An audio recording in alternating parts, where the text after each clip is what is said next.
We didn't say we were gonna start.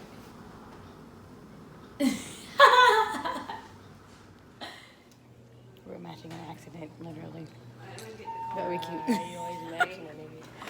I got dressed before you.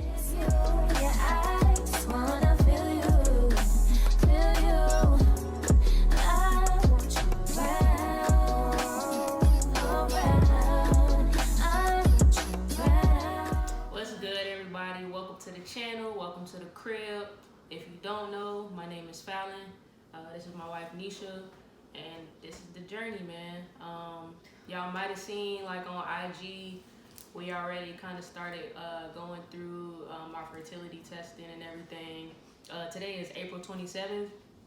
We started, tomorrow will be exactly 1 month since we started basically going through everything. So basically our fertility journey started with us activating our fertility benefit. My job offers a really good benefit that's like supplemental to our health insurance. So that was kind of like the first step, kind of calling and getting that activated. And then, based on, where they accept our insurance, we kind of picked a clinic based off that. So our clinic is Shady Grove Fertility up in Tampa, Florida. And our first appointment was on March 28th. And basically it was like an initial consultation. We met our physician, we met our patient care coordinator, we met our financial advisor. And basically it was just like a meet and greet. The place is amazing. We really had good vibes when we went in there, and our team's really good. So we had a good feeling just kind of going into it. The next step in our fertility benefit, our fertility journey was basically after we met everybody, we had to sign consents and kind of give them permission to like get us signed up for all the testing. So it was like a series of different blood works, scans, ultrasounds, and stuff like that. So we basically on this video just going to talk about the different things that we had to do to kind of get started. In another video we'll kind of go into like the benefit and kind of like talk about like how much everything gonna cost and stuff. But for right now we're just kind of going to tell you about everything that we've done so far in a month span. And take it away. Alright, so there's 5 testing that we had to do in the initial workup.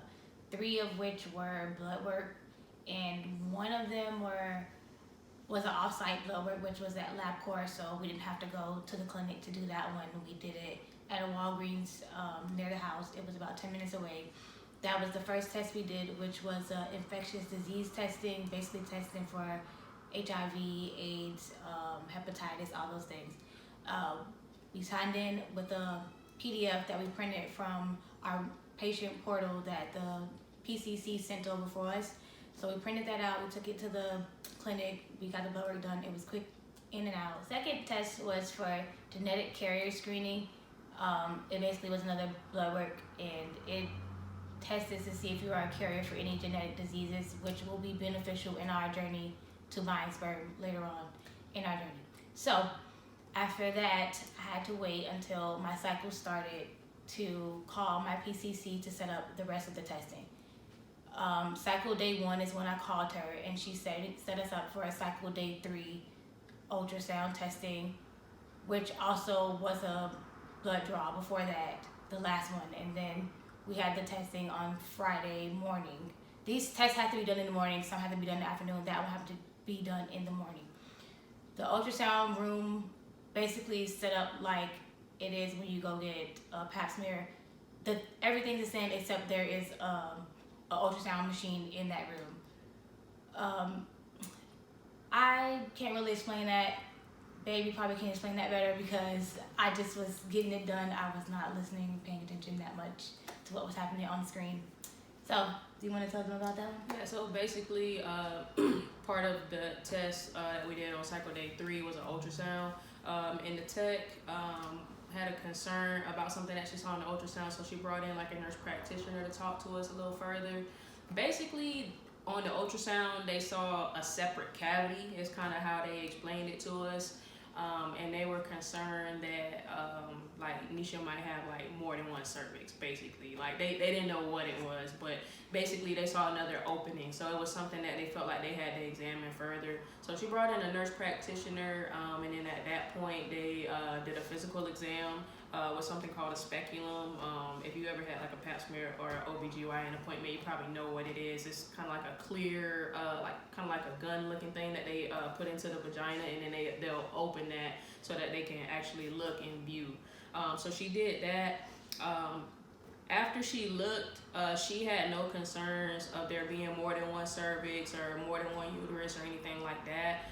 She said that it did not extend all the way down to the vaginal canal. So basically the physical, it went well. They didn't see anything, but they let our doctor know because they might have to follow up with an MRI. Like, we can only see so much looking into the canal, so sometimes they want to do like an anterior type of approach and like see it from the front. So they might like have us follow up with an MRI, but we did another ultrasound after that, and we had another doctor that was present, and they weren't concerned that there was anything that would kind of give us any issues for conceiving. So the exam she's speaking on was our cycle day 6 testing, which was saline ultrasound. So they basically put in a catheter through my cervix into my uterus and filled it with like a fluid, which was not painful at all. I watched a couple YouTube videos. A lot of people say it was painful. It was a mild cramp for all of like 10 seconds. It didn't feel bad at all.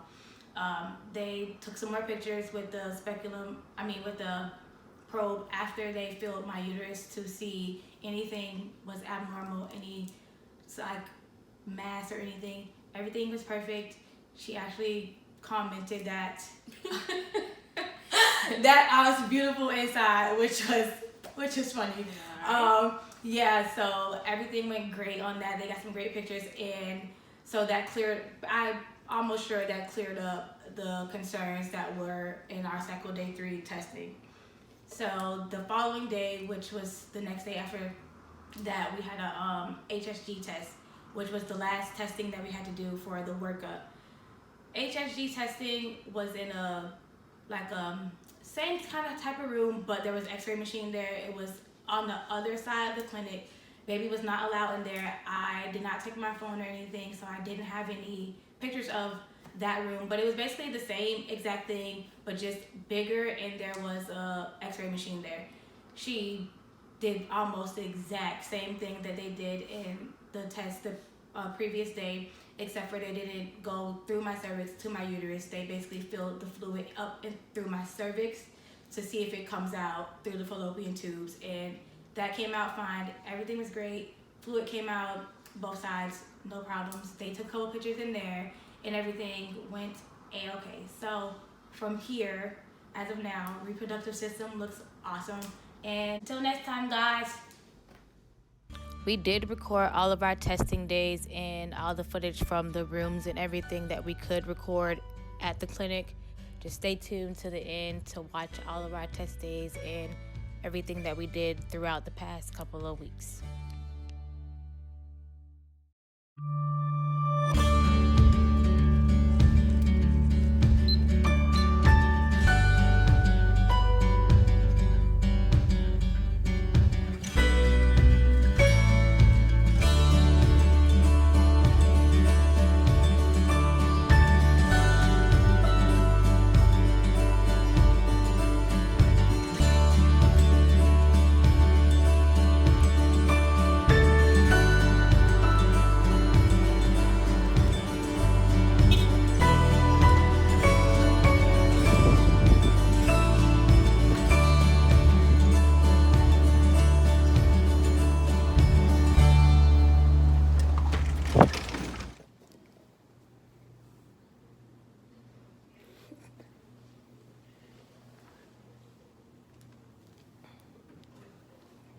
We're matching an accident, literally. Very cute. I got dressed before you. No, that's false.